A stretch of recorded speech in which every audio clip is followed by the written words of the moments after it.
दोस्तों, मैं आलोक सक्सेना आप सभी का स्वागत करता हूं हमारे चैनल में। आज हम एक बहुत ही रोचक और महत्वपूर्ण विषय पर बात करेंगे। पृथ्वी का निर्माण कैसे हुआ। हम रोज पृथ्वी पर रहते हैं, इसकी सुंदरता देखते हैं, इसके संसाधनों का उपयोग करते हैं, लेकिन क्या आपने कभी सोचा है कि यह पृथ्वी बनी कैसे?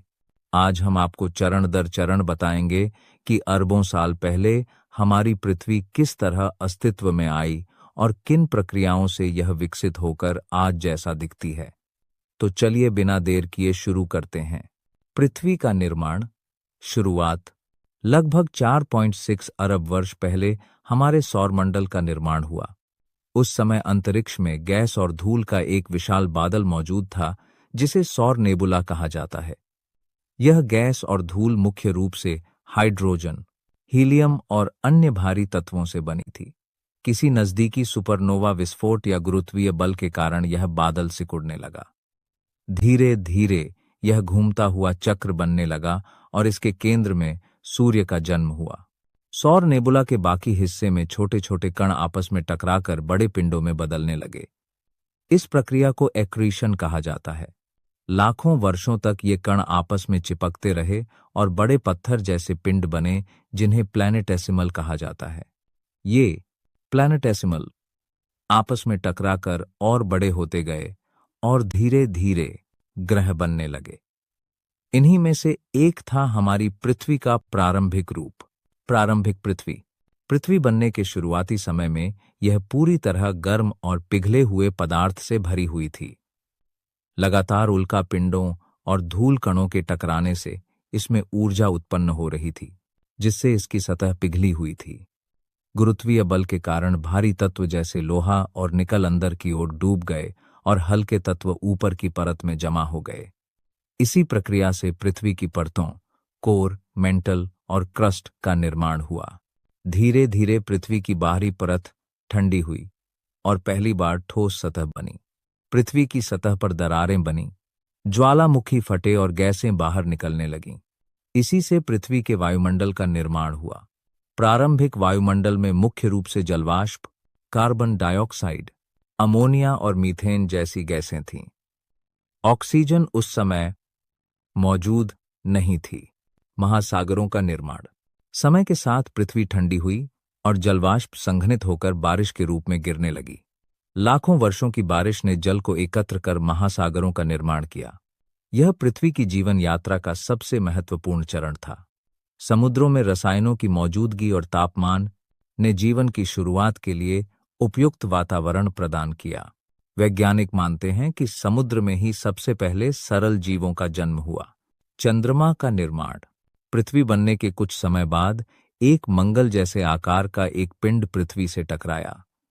इस टकराव से निकले पदार्थ अंतरिक्ष में फैल गए और धीरे धीरे मिलकर चंद्रमा का निर्माण हुआ। चंद्रमा की मौजूदगी ने पृथ्वी के घूर्णन और जलवायु को स्थिर रखने में मदद की। इसकी गुरुत्वाकर्षण शक्ति ने समुद्रों में ज्वार भाटा उत्पन्न किए, जो जीवन के विकास में सहायक बने। पृथ्वी का ठंडा होना और जीवन की शुरुआत। लगातार ज्वालामुखीय गतिविधियों और बाहरी टकरावों के बाद पृथ्वी की सतह धीरे धीरे स्थिर हुई। वायुमंडल में उपस्थित जलवाष्प, कार्बन डाइऑक्साइड और अन्य गैसों ने वातावरण को जीवन के लिए उपयुक्त बनाया। समुद्रों में रसायनों की प्रतिक्रिया से पहले सूक्ष्म जीव बने, जो आगे चलकर जटिल जीवों में विकसित हुए। लाखों वर्षों तक पृथ्वी पर जलवायु, वातावरण और सतह में परिवर्तन होते रहे और धीरे धीरे जीवन की विविधता विकसित हुई। वायुमंडल में ऑक्सीजन की वृद्धि। समुद्रों में रहने वाले सूक्ष्म जीव, जिन्हें साइनोबैक्टीरिया कहा जाता है, सूर्य की ऊर्जा से प्रकाश संश्लेषण करने लगे। इस प्रक्रिया में ऑक्सीजन उत्पन्न हुई और धीरे धीरे वायुमंडल में ऑक्सीजन की मात्रा बढ़ने लगी। यही ऑक्सीजन भविष्य में बड़े और जटिल जीवों के विकास के लिए आवश्यक साबित हुई। इसके साथ ही पृथ्वी का वातावरण और अधिक स्थिर हुआ। पृथ्वी की आज की स्थिति। लाखों वर्षों की भूगर्भीय और जैविक प्रक्रियाओं ने पृथ्वी को आज जैसा सुंदर और जीवन से भरपूर ग्रह बनाया। इसकी सतह पर पर्वत, महासागर, नदियां, जंगल और विभिन्न प्रकार के जीव मौजूद हैं। पृथ्वी का चुंबकीय क्षेत्र, वायुमंडल और जल चक्र इसे जीवन के लिए आदर्श बनाते हैं। वैज्ञानिक आज भी पृथ्वी की उत्पत्ति, विकास और उसमें जीवन की शुरुआत के रहस्यों को समझने के लिए लगातार शोध कर रहे हैं। तो दोस्तों, यह थी हमारी पृथ्वी की कहानी। सौर नेबुला से लेकर महासागर और जीवन के जन्म तक पृथ्वी का निर्माण लाखों वर्षों की प्रक्रियाओं का परिणाम है और आज यह जीवन से भरपूर एक अद्भुत ग्रह है। अगर आपको यह वीडियो पसंद आया हो और आप ऐसे ही रोचक विषयों के बारे में और जानना चाहते हैं तो हमारे चैनल को सब्सक्राइब करना न भूलिए। साथ ही वीडियो को लाइक करें और अपने दोस्तों के साथ साझा करें ताकि और लोग भी इस जानकारी का लाभ उठा सकें। मैं आलोक सक्सेना आपसे विदा लेता हूं।